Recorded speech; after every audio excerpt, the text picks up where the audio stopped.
Hey everybody, it's Edan of LightCycleAstrology.com. Hope you guys are doing well out there and had a great weekend. Today we're doing another Mantic Monday episode. This is going to be episode 14, where we cover the astrology between November the 20th through the 26th. This is leading us right into the holiday week of Thanksgiving if you are in the States. So this is going to be a pretty interesting moment around the Thanksgiving dinner table, as it were, and we'll take a look at why that is here in a moment. Before we do, don't forget to like, share, subscribe, hit notifications so you don't miss any videos, and leave some comments in the comment section. I really appreciate your guys' reflections and insights into the astrology or experiences that manifest as a reflection of the astrology that we talk about. You can always go to my website, lightcycleastrology.com, if you feel like you would like to get some more personal astrological guidance from an astrologer, such as myself, where we can take a look at anything that is coming up for you, year ahead reports, zodiacal releasing periods, progressed lunation phases that you might be going through, or anything in particular in your birth chart that has eluded you or remained a mystery.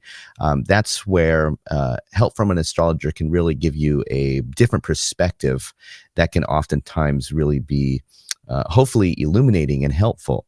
So lightcycleastrology.com if you guys are interested in that. And the holidays are coming up, so those make great gifts for other people as well. Okay, well, let's get into the astrology of the week here. We'll pull up the real-time clock and take a look at Monday as we open the week. We're going to come through and get on Monday the first quarter moon in the sign of Aquarius. So this moon is now waxed to the first quarter. Now, this is really interesting because the new moon, of course, began in the sign of Scorpio just before Mars's synodic reset in Scorpio last week that we had. That was really big. And I don't know about you guys, but I have been hearing a lot of stories come in about this Mars reset and how potent and powerful it was.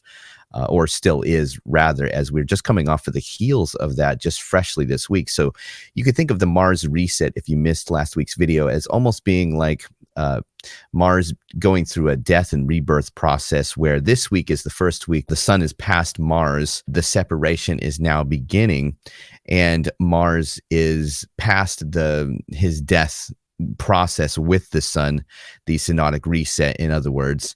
And it's almost like we get kind of a baby Mars that is going to develop over the course of the next 2 years, this Mars synodic cycle that you could almost think about like kind of like a lunation cycle or something like that, where about a year in, we're going to get kind of a full moon Mars culminative moment. And then it will cycle back in on itself over the course of the second year of the 2-year process. But in other words, we're seeing like kind of like a new moon Mars, baby Mars kind of moment right now, where Mars is being reborn. And you always want to pay attention to when things are born, of course. That's why we look at the birth chart, because we can use that to correlate symbolic images or events that are happening. So like for me, I'll give you an example of this. I was finishing up a balcony that I have been working on for months and months. And, you know, it would be hard to see balcony in a transit chart or something like that to your birth chart. But I know just from the fact that I could correlate, okay, what have I been really pushing to accomplish right now in that sort of Marsy, all go, no quick kind of way? It's definitely been that deck.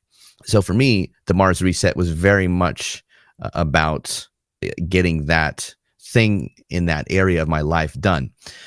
And now there's going to be room for something new to grow and take that Marsy energy and bring it forward, but probably in a new way. So we're seeing baby Mars come off of the heels of the synodic reset. This happened just before the new moon in Scorpio. So the new moon is carrying this Mars reset into the month ahead with the lunation. And by this Monday, we get the first quarter of that lunation phase that is really almost like acting like Mars's mother, if you look at it that way, in terms of like the new moon is in Mars's temple of Scorpio, just as Mars was being reborn. It's almost like you could look at it like that new moon is going to carry forth the nurturing support that Mars needs as he is just been reborn. So we get the first quarter moon coming through on Monday, and this is happening at the tail end of the sign of Aquarius. And this also speaks to kind of the tension that we see with the other aspects that are really prominent this week. So if we roll the real-time clock forward, we get to Wednesday here, and this is Wednesday the 22nd. And now we'll see that there goes the sun popping into the sign of Sagittarius. So happy birthday, Sagittarians. Seemed like Scorpio season just flew by, man. But anyway, on the November the 22nd, we get the sun entering Sagittarius. And you can see that Mars and the sun are still very, very close. They're within, a couple of degrees. So even though the sun now is in a different sign than Mars, they're just so close. And this plays a big role for the week's astrology because they remain pretty close as they both walk into a square with Saturn over in Pisces. And that is really the main astrology that we're going to see this week is a square that happens between the sun and Saturn and Mars and Saturn. So you see by the time we get to Thursday now, the sun, Saturn is so close to the beginning of Pisces that Sagittarius and Pisces are in a whole sign square configuration. So as it doesn't take long for the sun to form that perfected square over to Saturn, which happens on Thursday, Thanksgiving, if you're in the States. So happy Thanksgiving. And this is going to make for some pretty interesting tension around the Thanksgiving dinner tables. So we'll get into some of my themes for this week in a moment here. But by Friday, November the 24th, Mars enters Sagittarius, leaving his home temple of Scorpio. So we get a little bit of a downgrade with a planet that had some pretty good dignity in his own temple as he was synodically reborn. So it's the omen here, I feel like, is almost that Mars immediately encounters kind of a struggle or a difficulty or an obstacle or a hard time. It's like when things are reborn, that's the time to nurture them and care for them and protect them and things like that. But it's like immediately the omen is that Mars loses dignity. And then by Saturday, we also get Mars having to face or having to try to dominate Saturn from the superior position here, forming a superior square over to Saturn.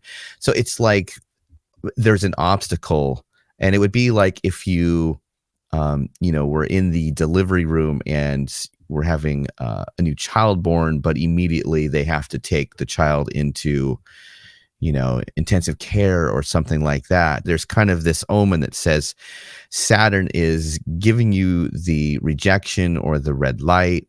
And Mars wants to go forward. Mars has been reborn, and there's this really exuberant kind of enthusiastic Mars, you could say. Mars in Sagittarius often could be like described as kind of being that very rash, impulsive, enthusiastic, go wild kind of Mars. And hitting that square to Saturn really gives you the feeling like as this baby Mars is trying to just be reborn and just be who it is, it's like there's something that is rejecting that and saying no, or giving Mars a hard time or something like that. So we'll get into the three themes here of the week. The three themes that I came up to watch for this Sun Mars square Saturn is theme number one is rash, untamed, or wild spontaneity that comes up against obstacles, rejection, or like a cosmic red light, which we kind of already described here just a moment ago.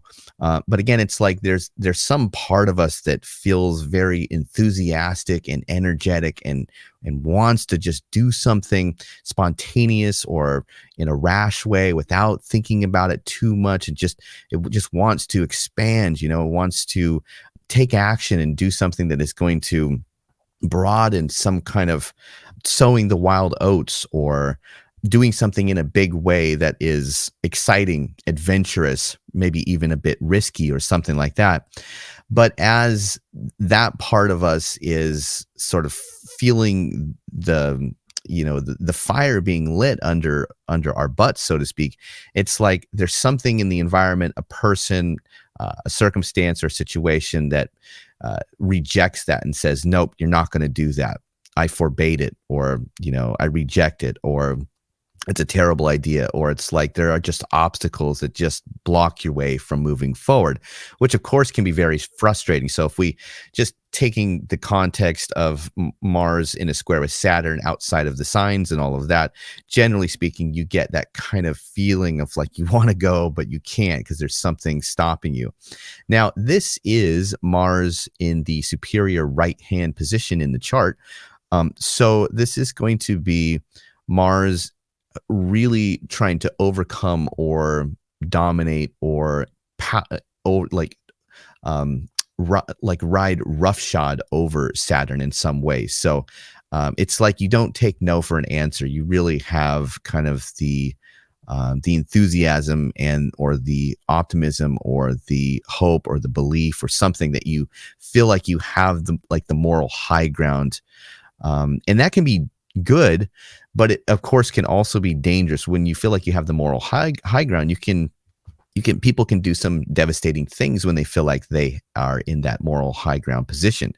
So of course, there are things to watch for, and one of them is bringing us into theme number 2, which is the propensity for conflict over beliefs, morals, principles, philosophies, politics, etc.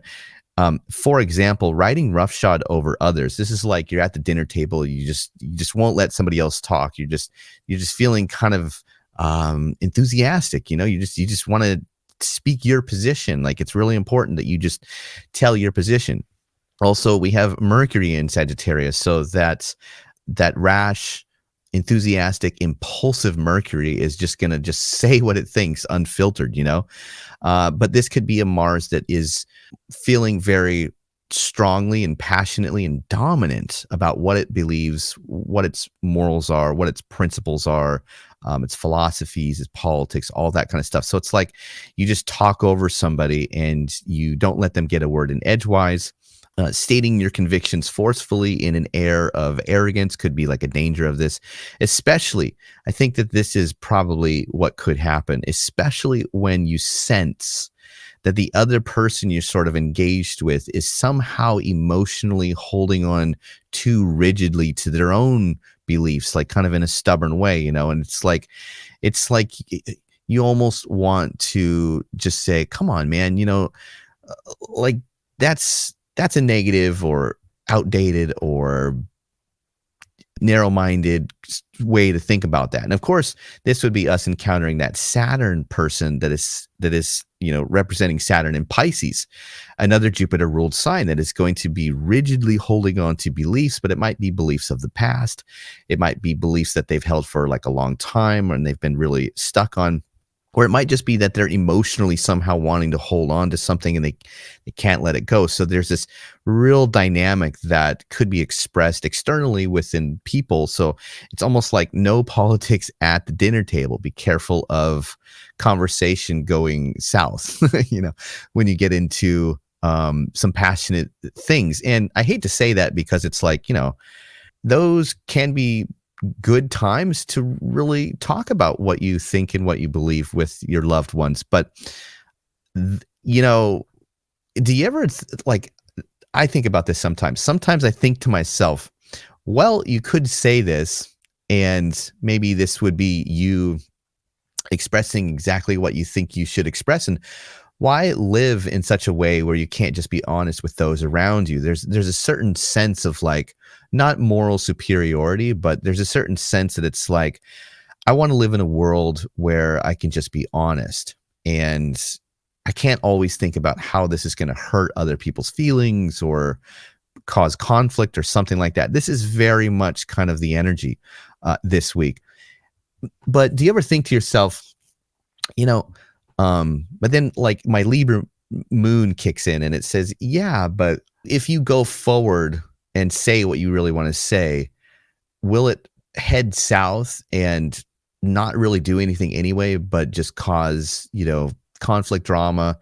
It's like other people can't hear you, so all it's really going to do is just cause some hurt feelings and some drama that doesn't need to be there, and it's sort of trying to find the balance of, I want to be honest and open with what I think, what I believe, who I am with other people, especially those that I love, because if you can't be yourself around those you love, what's the point, right? But there is a time and place, I guess, where people are more open or receptive to that sort of thing. This, I don't believe, is that time. This is the opposite of that time. This is the time where, in the aftermath of you deciding you're just going to do it, take the risk, that you're just like, oh, okay, that wasn't a good idea.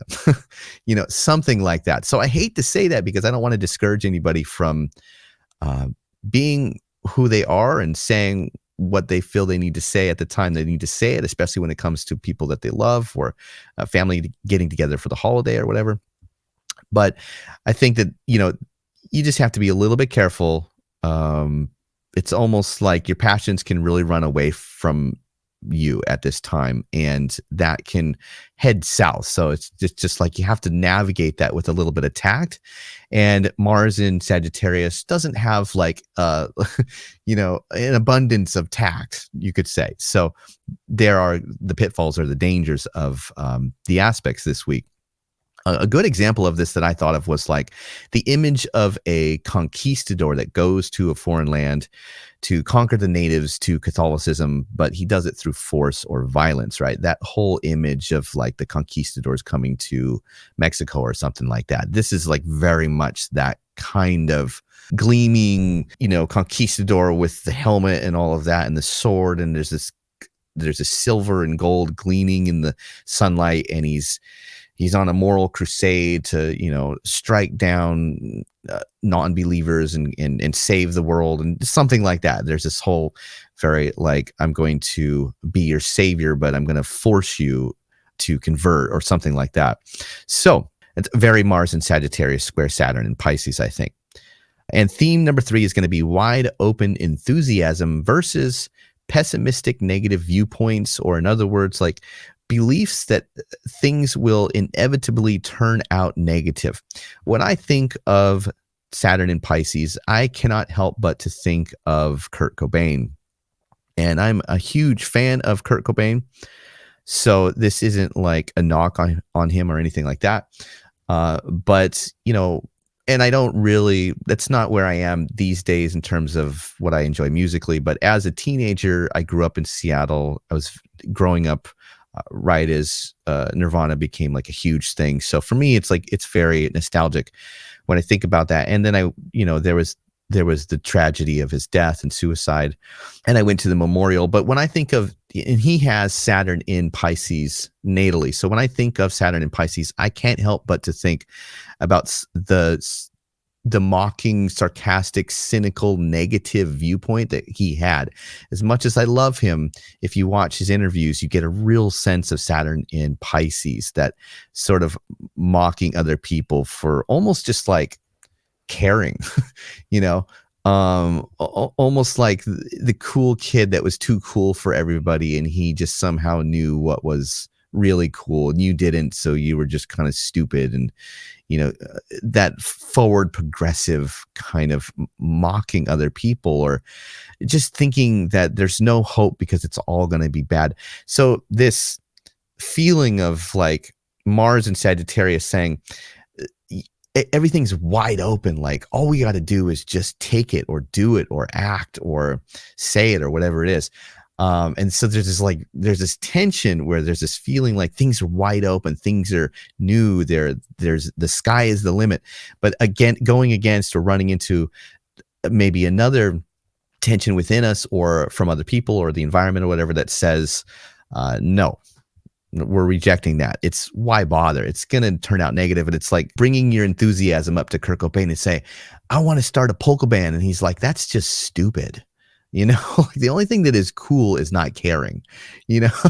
That's kind of how I imagine it in my mind. So now, one really interesting thing I am just personally excited to see for the week and I'll let you guys know how this turns out, is within my own family, I have 2 children that have each one of these aspects in their natal chart. So my son has Mars in Sagittarius, and my daughter has Saturn in Pisces. So I am going to be real keenly just kind of observing them and seeing, how does the astrology of the week, how is that sort of reflecting, or how are they embodying kind of the tension of that? Are they going to fight or get into it, or how's that going to be resolved, the tension? It's not too often that you have family members that have, each aspect, and then in the mundane astrology for the moment, it's those 2 same exact things are coming together in the sky and the same signs and all that.